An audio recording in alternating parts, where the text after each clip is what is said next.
آج کل جو موجودہ حالات ہیں یہاں طبی اخلاقیات کے حوالے سے آج کل کے دور میں جو کچھ ہو رہا ہے وہ آپ بھی بہت بہتر طریقے سے جانتے ہیں. اس کے اوپر اگر آپ آخر میں جاتے جاتے روشنی ڈالتے ہیں. فراز صاحب، بہت دکھ ہوتا ہے کہ یہ جو شعبہ ہے میڈیکل کا شعبہ، اس کو مسیحائی کا شعبہ کہا جاتا ہے اور ڈاکٹر کو مسیحا سمجھا جاتا ہے، اور ہمارے سماج کے اندر ڈاکٹر کو بڑی عزت اور قدر کی نگاہ سے دیکھا جاتا ہے، اور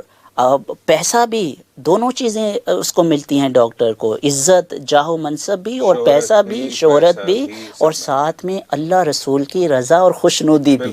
اگر وہ مخلص رہے اپنے شعبے کے ساتھ اور اپنے پروفیشن کے ساتھ، اور مریض کا جو مصلحت ہے وہ مطمئن نظر ہو. لیکن جو کچھ ہو رہا ہے، آپ نے کہا اس کے اوپر تھوڑی روشنی ڈالیں تو دیکھیے کیا کچھ ہو رہا ہے، جس کو لوگ ہمارے فیس کر رہے ہیں کہ ایک ڈاکٹر جب کسی دوسرے ڈاکٹر کے پاس پیشنٹ کو ریفر کرتا ہے تو باقاعدہ اس کے لیے پیسے مقرر ہوتے ہیں کہ آپ کو 30% آپ کو دینا ہے، اس مریض کا جو ٹوٹل بل بنے گا 30% آپ کو دینا ہے. ریفرنس کے پیسے لیے جاتے ہیں. اور پھر جو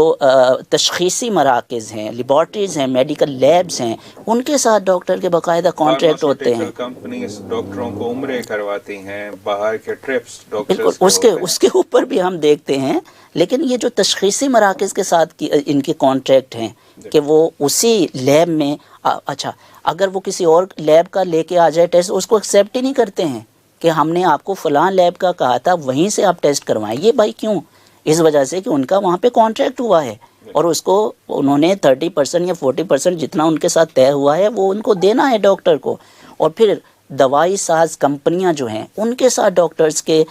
جو ہے وہ کانٹریکٹ ہوتے ہیں کہ آپ کو ہماری کمپنی کی دوا ہی تجویز کرنی ہے، تو اس کے میں بھی ڈاکٹر کو انسینٹیو دیا جاتا ہے. اور جیسے آپ نے کہا کہ عمرے کے ٹکٹ سے لے کر یہ گاڑیوں کے تحائف اور باہر کے ملکوں میں سیر و سیاحت، یہ سارے انسینٹیو میں شامل ہوتے ہیں. اور بعض اوقات کمپنیاں جو ہوتی ہیں، دوائی ساز کمپنیاں، وہ ڈاکٹر کو پروموٹ کرنے کے لیے اور اس کو فیمس کرنے کے لیے کام کرتی ہیں. اور جب وہ ڈاکٹر فیمس ہو جاتا ہے تو پھر کیا ہوتا ہے، اس ڈاکٹر سے کام لیا جاتا ہے کہ آپ نے اب ہماری کمپنی کی جو دوائیاں ہیں اس کو تجویز کرنا ہے اور وہی دینی ہے، چاہے اس کے علاوہ باقی ادویات جو سستی بھی ہیں اور مریض کے لیے مفید بھی ہیں وہ آپ تجویز نہیں کریں گے. یہ وہ صورتحال ہے. اور دل جو ہے ہمارے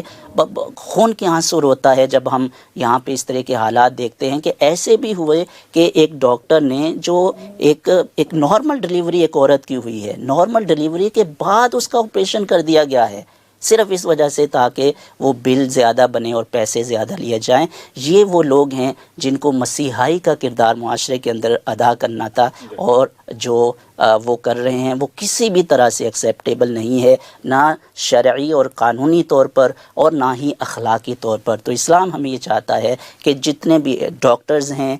دوا ساز کمپنیاں ہیں، تشخیصی مراکز ہیں، ان کا جو مطمع نظر ہے وہ مریض کی مصلحت ہو اور پیشنٹ کی مصلحت ہو. اور پیسہ جو ہے وہ تو ملنا ہے،